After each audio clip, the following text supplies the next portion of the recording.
Ma lecture de l'approche par compétences en géographie. C'est le titre de cette présentation. Il s'agit bien d'une lecture parmi tant d'autres.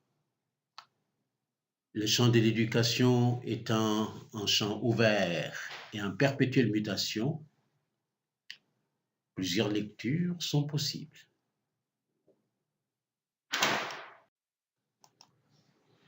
Cette lecture est une réponse à la demande d'un jeune collègue qui souhaitait avoir une présentation sur l'APC.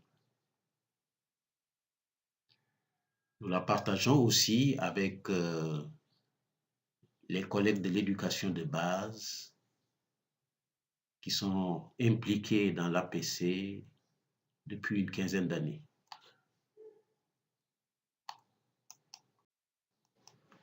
L'approche par compétence, nous la concevons comme une vision.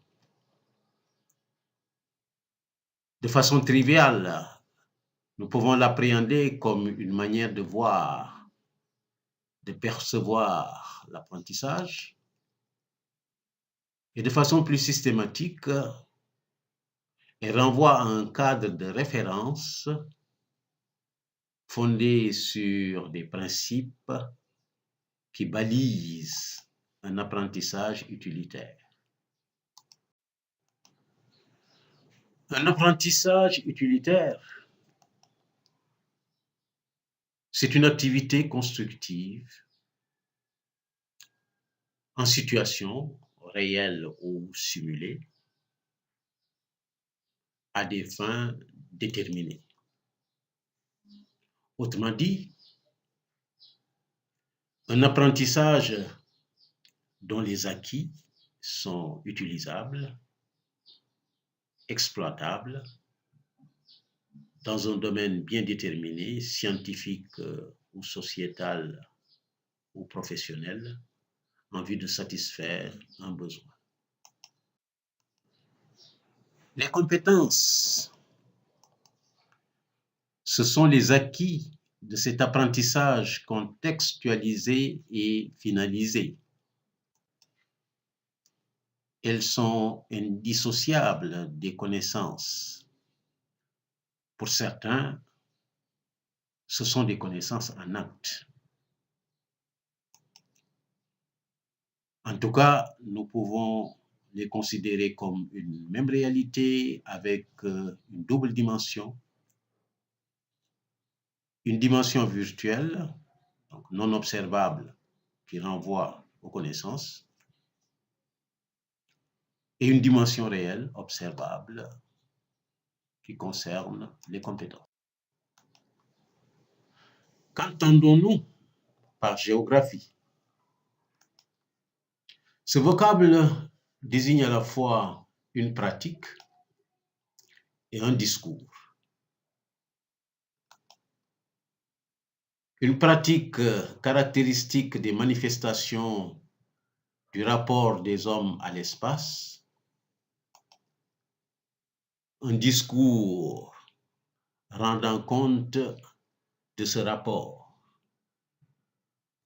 Et une telle conception de la géographie, avec au centre le rapport des hommes à l'espace, met ainsi en exergue le jeu des acteurs. Quel est son objet? C'est tout objet ayant pour référence l'espace terrestre ou une de ses parties, parce que combinant une métrique, une distance,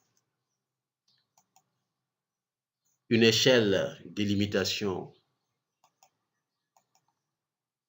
et une substance, un contenu naturel ou social.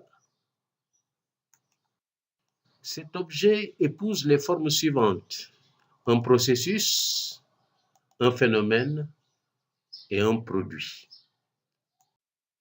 Le phénomène naturel s'entend, désignant ici les roches qui forment le relief de la Terre, la lithosphère, les océans, les cours d'eau, lacs à la surface de la Terre, l'hydrosphère, les hommes, les plantes et les animaux qui vivent à la surface de la Terre, la biosphère, et enfin la couche de gaz qui entoure la Terre, l'atmosphère. Quant au processus, il s'agit, en référence au jeu des acteurs, d'un processus social avec les modalités suivantes. La conquête de l'espace, le front pionnier, la mise en place des habitations, l'utilisation, la jouissance des ressources de la Terre, la mobilité à la surface de la Terre, le contrôle et l'administration des ressources à la surface de la Terre. Tout cela débouche sur un produit social qui renvoie entre autres au territoire principalement, qui comprend aussi tous les autres produits tels que le terroir, le paysage économique, les réseaux de communication. Un apprentissage de la géographie dans le cadre de l'APC suppose l'existence d'un référentiel minimal de compétences dédiées que nous esquissons ici. Car tout apprentissage utilitaire repose sur un référentiel conçu à partir de références d'ordre professionnel ou scientifique. Ce référentiel dit de compétences porte sur une description des éléments fournissant des points de repère et des orientations à l'apprentissage. Deux catégories de références peuvent être identifiées dans le cadre de l'apprentissage de la géographie. Il s'agit des pratiques sociales de référence et des situations sociales de référence. Les pratiques sociales de référence renvoient au métier de la géographie, enseignants-chercheurs, urbanistes, aménagistes, paysagistes, entre autres, et les situations au rapport des hommes à l'espace, occuper, habiter, circuler, exploiter, gérer l'espace. L'analyse de ces références, les pratiques sociales de référence et les situations sociales de référence ont permis d'identifier trois catégories d'activités clés caractéristiques de la géographie. Il s'agit de la recherche d'informations géographiques, de la production de savoir géographique à des fins déterminées, et enfin de l'agir spatial. En rapport avec ces activités clés, nous pouvons identifier quelques compétences. La recherche d'informations, c'est collecter des informations sur des objets géographiques. Pour la production de savoir, concevoir sous une forme discursive une mise en ordre d'un espace, d'un territoire, par induction ou par déduction. Concevoir une carte ou un croquis géographique à des fins de communication économique, sociale ou à des fins d'aménagement.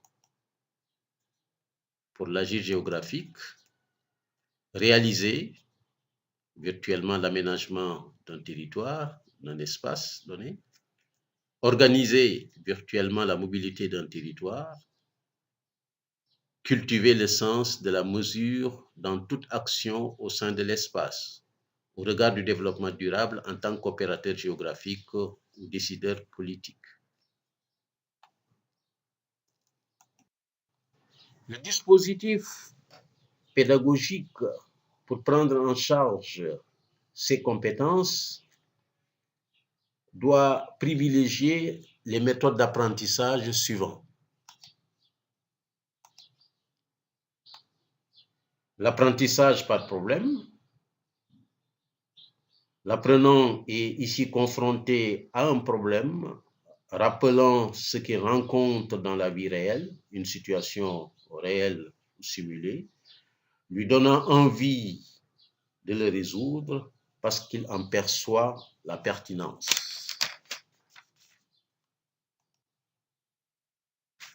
L'apprentissage par projet, l'initiative est ici laissée aux apprenants pour le choix du produit à réaliser et des stratégies à mettre en œuvre pour y arriver. Et enfin, l'apprentissage collaboratif. Les activités d'apprentissage doivent être organisées de manière à rendre nécessaire la coopération avec les pairs ou les tiers pour résoudre le problème ou réaliser le projet.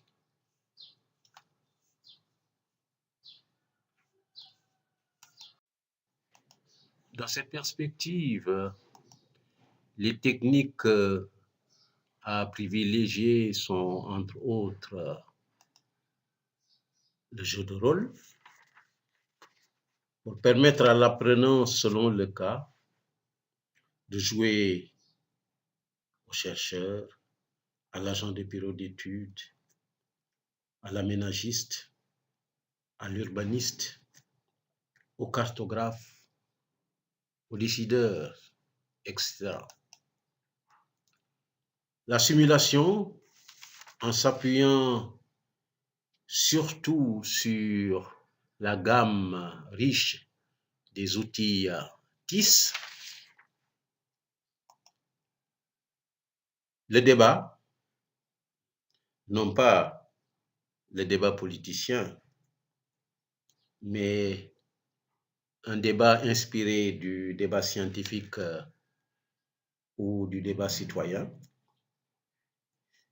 une sorte de discussion réglée, conçue en termes de confrontation et ou de concertation, devant déboucher sur un apprentissage. Pour l'opérationnalisation d'un tel dispositif, la balle est dans le camp des commissions des programmes, mais également des formateurs. Pour plus d'informations sur ce sujet, lire les articles suivants. Quelles compétences en géographie pour l'enseignement scolaire, revue sur Berchevaux. Un modèle d'intelligibilité du jeu des acteurs dans la géographie enseignée à l'école, annales de la faculté des lettres. Merci.